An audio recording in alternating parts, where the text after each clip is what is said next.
ഏവർക്കും പ്രഭാത വന്ദനങ്ങൾ. നമ്മെ മാനിക്കുന്ന ദൈവകൃപ എന്നുള്ളതാണ് നമ്മുടെ ചിന്താവിഷയം. മത്തായി സുവിശേഷം 20-ാം അധ്യായത്തിൽ ഒരു തോട്ടത്തിനുടമ ആളുകളെ ജോലിക്ക് വിളിച്ചു. 6-ാം മണി നേരത്തും 9-ാം മണി നേരത്തും 11-ാം മണി നേരത്തും ഒക്കെ വിളിച്ചു. മെനക്കെട്ട് നിന്നവരായ 3 കൂട്ടരോടും ചോദിച്ചു, എന്താ ജോലി ചെയ്യാതിരിക്കുന്നത്? മറുപടി, ആരും ഞങ്ങളെ വിളിച്ചില്ല. അപ്പോൾ 3 കൂട്ടരെയും വിളിച്ച് തോട്ടത്തിൽ ജോലി കൊടുത്തു. ഒരു വെള്ളിക്കാശ് കൊടുക്കാം എന്ന് ആദ്യം വന്നവരോട് പറഞ്ഞൊത്തു. അവർ പുലർച്ചെ കഴിഞ്ഞ് 3-ാം മണി നേരം തന്നെ ജോലിക്കെത്തി. അങ്ങനെ 11-ാം മണിക്കൂറിലും ഈ തോട്ടത്തിൽ ജോലി ചെയ്യേണ്ടതിന് വേണ്ടി യജമാനൻ പണി ചെയ്യുന്നവരെ തോട്ടത്തിലേക്ക് അയച്ചു. സന്ധ്യയായപ്പോൾ 11-ാം മണിക്കാരനെ വിളിച്ച് ഒരു വെള്ളിക്കാശ് നൽകി. 9-ാം മണി നേരക്കാരനും ഒരു വെള്ളിക്കാശ് നൽകി. എന്നാൽ 6-ാം മണിക്കൂറിൽ വന്നവരും 3-ാം മണി നേരത്ത് വന്നവരും വിചാരിച്ചു തങ്ങൾക്ക് ഏറ്റവും കൂടുതൽ കിട്ടുമായിരിക്കുമെന്ന്. അവർക്കും കൊടുത്തു ഒരു വെള്ളിക്കാശ്. അവർ പിറുപിറുത്തു. എന്താണ് അതിന് കാരണം? അത് മറ്റൊന്നും കൊണ്ടല്ല. 9-ാം മണി നേരത്തും 11-ാം മണി നേരത്തും വന്ന കുറച്ച് ജോലി ചെയ്തവർ മാത്രം ഈ പകലത്തെ കഷ്ടപ്പാടുകളും ചൂടും അസഹനമായ കാലാവസ്ഥ സഹിച്ച് ഈ തോട്ടത്തിൽ പണി പൂർത്തിയാക്കിയ ഞങ്ങളുടെ കൂലിക്കൊത്തവണ്ണമാണ് അവസാന ചില മണിക്കൂറുകൾ മാത്രം അധ്വാനിക്കാൻ വന്ന ഈ ജോലിക്കാർക്കും ഈ യജമാനൻ കൊടുത്തത്. നമ്മൾ പ്രതീക്ഷിക്കാത്ത ഒരുവനെ ദൈവത്തിന് കരുണ ലഭിക്കുമ്പോൾ നമുക്കൊരിക്കലും സഹിക്കുകയില്ല. വീട്ടിലെ മൂത്ത പുത്രനെ പോലെയാണ്. സകലവും മുടിച്ചിട്ട് വന്നവൻ എന്തിനാണ് മോതിരം? എന്തിനാണ് പുതിയ വസ്ത്രം? എന്തിന് അപ്പന്റെ മേശയിൽ നിന്ന് ഓഹരി? എന്താണ് ഇത്ര നൃത്തത്തിന്റെ കാരണം? എന്തിനു വേണ്ടിയാണ് തടിപ്പിച്ച കാളക്കുട്ടി? ഇതാണ് നമ്മുടെ ചോദ്യം. യഥാർത്ഥത്തിൽ ഈ തോട്ടത്തിന്റെ ഉടമസ്ഥനായ യജമാനൻ നേരത്തെ വന്നവർക്ക് ന്യായമായത് കൊടുത്തു. അവസാനം വന്നവരോട് കരുണ കാണിച്ചു, അവരോട് കൃപ കാട്ടി. പ്രിയമുള്ളവരെ, നാം 6-ാം മണി നേരക്കാരും 9-ാം മണി നേരക്കാരുമാണ്. അപ്പോസ്തലനായ പൗലോസ് തീത്തോസിന് എഴുതിയ ലേഖനത്തിൽ ദൈവകൃപയെ കുറിച്ച് വർണ്ണിക്കുമ്പോൾ എന്താണ് ദൈവകൃപ? ആ കൃപയുടെ പല മേഖലകൾ അവിടെ അപ്പോസ്തലൻ ഒന്നൊന്നായി വർണ്ണിക്കുന്നു. നമ്മൾ ധാരാളം പ്രാവശ്യം ചിന്തിച്ചുള്ള ചിന്തയാണ് ദൈവകൃപ ഉദിച്ചുവല്ലോ. 3-ാം അധ്യായത്തിൽ അവരുടെ സ്വഭാവം നാം വായിച്ചു. എന്താണായിരുന്നു സ്വഭാവം? 3:3 മുതൽ ഇങ്ങനെ പറയുന്നു: ബുദ്ധികെട്ടവർ, അനുസരണമില്ലാത്തവർ, വഴിതെറ്റി നടക്കുന്നവർ, നാനാവിധ മോഹങ്ങൾക്കും ഭോഗങ്ങൾക്കും അധീനർ, ഈർഷ്യയിലും അസൂയയിലും കാലം കഴിക്കുന്നവർ, ദേഷ്യതരും അന്യോന്യം പകയ്ക്കുന്നവരും. യഥാർത്ഥത്തിൽ 3 തലത്തിൽ ഇതിനെ നമുക്ക് വേർതിരിച്ചു പഠിക്കാൻ കഴിയും. ഒന്ന്, മാനസിക പാപങ്ങൾ ആണ് ആദ്യത്തേത്. രണ്ടാമത്തേത് സ്വഭാവത്തിൽ വന്ന പാപങ്ങളാണ്, അനുസരണക്കേട്, വഴിതെറ്റി നടക്കുന്നത് എന്നൊക്കെ പറയുന്നത്. മൂന്നാമത്തേത് അവരുടെ പ്രായോഗികമായ ജീവിതത്തിൽ സംഭവിച്ച പ്രവൃത്തിയുടെ ദോഷങ്ങൾ. ഇപ്രകാരമുള്ള അപാകതകൾ, വൈകല്യങ്ങൾ, മനോഭാവത്തിലുണ്ടായ കുറവുകൾ ഈ കൂട്ടരെ കുറിച്ച് അപ്പോസ്തലൻ വിവരിക്കുമ്പോൾ അവർക്ക് രക്ഷിതാവിന്റെ ദയ, ദൈവത്തിന്റെ കൃപ ലഭിച്ചു. കർത്താവിന്റെ കൃപ ലഭിച്ചു കഴിഞ്ഞപ്പോൾ അവർക്ക് വലിയ രൂപാന്തരമുണ്ടായി. അവർ ജീവിതത്തിൽ വലിയ പരിവർത്തനമുണ്ടായി. ഈ കൃപയെക്കുറിച്ച് നാം വീണ്ടും വളരെ ആഴത്തിൽ പഠിക്കുമ്പോൾ നമ്മൾ എങ്ങനെ ഇതിനെ പറയാൻ കഴിയും? നമ്മെ സ്വന്തം ജനമാക്കി തീർത്ത ദൈവകൃപ. ഇംഗ്ലീഷിൽ അതിനുപയോഗിച്ചിരിക്കുന്ന വാക്ക് പെക്യുലിയർ പീപ്പിൾ. അവരുടെ ഇടപാടുകളും പ്രവൃത്തിയും കണ്ടാൽ മറ്റുള്ളവരിൽ നിന്ന് വ്യത്യസ്തമായി എന്തെങ്കിലും പെക്യുലാരിറ്റി ഉണ്ടെന്നല്ല, മറിച്ച് അവരുടെ സ്വഭാവത്തിന് പ്രകാശിക്കുന്ന, ഷൈൻ ചെയ്യുന്ന ഒരു പ്രത്യേകതയുണ്ട്. അതിന്റെ കാരണം ദൈവകൃപയാണ്. പ്രിയമുള്ളവരെ, നാം ഇവിടെ ശ്രദ്ധിക്കേണ്ട ഏറ്റവും പ്രധാനപ്പെട്ട കാര്യം God's grace is sovereign grace. എന്താണ് അതിന്റെ അർത്ഥം? ദൈവത്തിന്റെ പരമാധികാരത്തിൽ നിന്ന് വരുന്നതാണ് ദൈവകൃപ. മനുഷ്യന്റെ ഒരു പ്രവൃത്തിയും അവിടെയില്ല, അതിന് മനുഷ്യന്റെ സ്വാധീനവുമില്ല. അതിന് നാം ദൈവത്തിന് സ്തോത്രം ചെയ്യുന്നവരായി തീരണം. കാരണം ഏതെങ്കിലും വിധത്തിലുള്ള സ്വാധീനം ഉണ്ടായിരുന്നെങ്കിൽ ദൈവകൃപ പരാജയപ്പെടുവാനുള്ള സാധ്യതയുമുണ്ട്.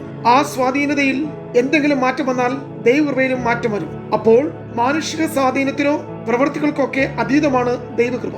ഗോഡ്സ് ഗ്രേസ് ഈസ് സോവറിൻ എന്ന് നാം കണ്ടു കഴിഞ്ഞു. ഇത് നമുക്ക് മനസ്സിലാക്കുവാൻ അല്പം പ്രയാസമാണെങ്കിലും ദൈവത്തിന്റെ കൃപ അങ്ങനെ തന്നെയാണ്. നാം പഴയ നിയമത്തിൽ നിന്ന് ഒരു ഭാഗം ചിന്തിക്കുമ്പോൾ ഈ കാര്യങ്ങൾക്ക് ഒരു വ്യക്തത ഉണ്ടാകും. പഴയ നിയമത്തിൽ ദൈവത്തെ ആരാധിക്കുവാൻ സമാപന കൂടാരത്തിന്റെ ഒരു ദർശനമാണ് തിരുനിവാസം പണിയുവാൻ മോശയെ ദൈവം പരിമേൽപ്പിച്ചത്. അവിടെ ഏറ്റവും പ്രധാനപ്പെട്ട ഒരു സ്ഥലമുണ്ട്, അതിവിശുദ്ധ സ്ഥലം. അവിടെയാണ് കൃപാസനം ഇരിക്കുന്നത്. കൃപാസനം ഉണ്ടാക്കിയിരിക്കുന്നത് തങ്കം കൊണ്ടാണ്, മറ്റൊന്നും അതിലില്ല. ഇതെന്താണെന്ന് അറിയാമോ? Grace of God is fully divine. അത് ദൈവികമാണ്. നാം സമാപന കൂടാരത്തിലേക്ക് നോക്കുമ്പോൾ കൃപാസനമാണ് ദൈവത്തിന്റെ മഹത്വം, ഷെക്കേന. ആ പഴയ കാലത്തിലുള്ള ഗ്ലോറി ഇവിടെയാണ് വസിച്ചിരുന്നത്. അതുകൊണ്ടാണ് ദൈവകൃപ ഉദിച്ചുവല്ലോ എന്ന് തീത്തോസ് ലേഖനത്തിൽ അപ്പോസ്തലൻ പറയുന്നത്. ഉദിച്ചതാണ്, കണ്ടെത്തിയതല്ല. പൗലോസിനെ സംബന്ധിച്ച് പറഞ്ഞാൽ അകാല പ്രജ പോലെ ഉള്ള എനിക്കും ഈ കർത്താവ് പ്രത്യക്ഷനായി എന്ന് താൻ പറയും. തന്റെ കയ്യിലൊന്നുമില്ല, എല്ലാം ദൈവത്തിൻ്റെതാണ്. തനിക്കുള്ളതെല്ലാം ദൈവകൃപയാണ്. ഉദാഹരണമായി രൂത്തിന്റെ ജീവിതം നോക്കിയാൽ അവരുടെ ജീവിതത്തിൽ മുഴുവനും ദൈവകൃപയാണ്. അതുകൊണ്ടാണ് ഇങ്ങനെ എഴുതിയിരിക്കുന്നത്: എവക്കൊയ്ത്തിന്റെ സമയത്ത് അവൾ മടങ്ങി വന്നു. അവിടുത്തെ ടൈമിംഗ് അവളുടേതല്ല, ദൈവത്തിൻ്റെതാണ്. ബോവസിന്റെ വയലിൽ എത്തിയതും ഭാഗ്യവശാൽ എന്നാണ് എഴുതിയിരിക്കുന്നത്. എല്ലാവർക്കും അറിയാവുന്ന ഒരു ഭാഷ ഉപയോഗിച്ചതേ ഉള്ളൂ. നമ്മളിപ്പോൾ അത് എഴുതിയാൽ കൃപയാൽ എന്ന് പറയും. ഭാഗ്യവശാൽ എന്നാണ് വായിക്കുന്നതെങ്കിലും അവിടെയും കാണുവാൻ കഴിയുന്ന ദൈവത്തിന്റെ കൃപയാണ്. യഥാർത്ഥത്തിൽ കൃപ എന്നുള്ള വാക്കാണ് ഉപയോഗിക്കേണ്ടിയിരുന്നത്. ബോവസ് അവളെ കണ്ടു. രൂത്ത് ബോവസിനെ കണ്ടു എന്നല്ല എഴുതിയിരിക്കുന്നത്. ബോവസ് സംസാരിച്ചു, രൂത്ത് ബോവസിനോട് സംസാരിച്ചു എന്നല്ല പറഞ്ഞത്.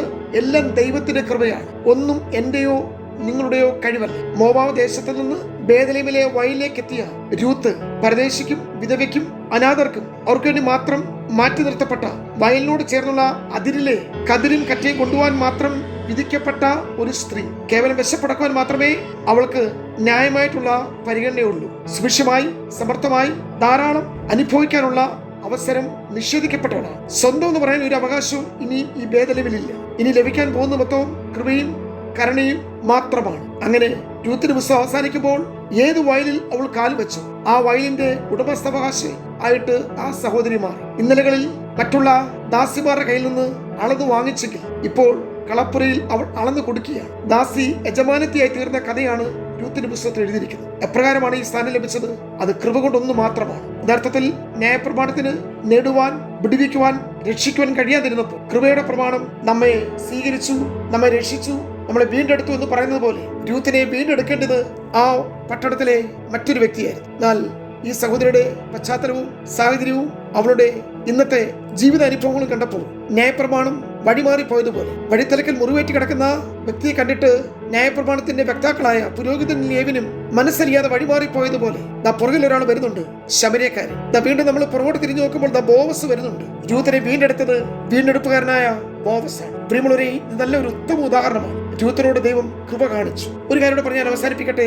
നമുക്ക് പഴയ നിയമത്തിൽ തന്നെ മറ്റൊരു ഉദാഹരണം കാണാൻ കഴിയും. മെഫീബോശേത്ത് എന്ന് പറയുന്ന ഒരു മകൻ ശൗലിന്റെ കുടുംബത്തിലുണ്ടായിരുന്നു. ശൗൽ ദാവീദിന്റെ ശത്രുവാണ്. ആയുസ് മുഴുവൻ തന്നെ നശിപ്പിക്കുവാനായി വനാന്തരത്തിൽ പിന്തുടർന്ന ഒരു മനുഷ്യൻ. എന്നാൽ ദാവീദ് രാജസ്ഥാനത്ത് രാജ്യത്ത് ഉറപ്പിച്ചു കഴിഞ്ഞപ്പോൾ ദാവീദ് ഇങ്ങനെ ചോദിക്കുന്നു, ഞാൻ ശൗലിന്റെ കുടുംബത്തിൽ കരുണ കാണിക്കേണ്ടതിന് ആരെങ്കിലും ഇനിയും ഉണ്ടോ എന്ന് ദാവീദ് ഓർത്തു. അന്വേഷിച്ചത് മെഫീബോശത്തല്ല, ദാവീദാണ്.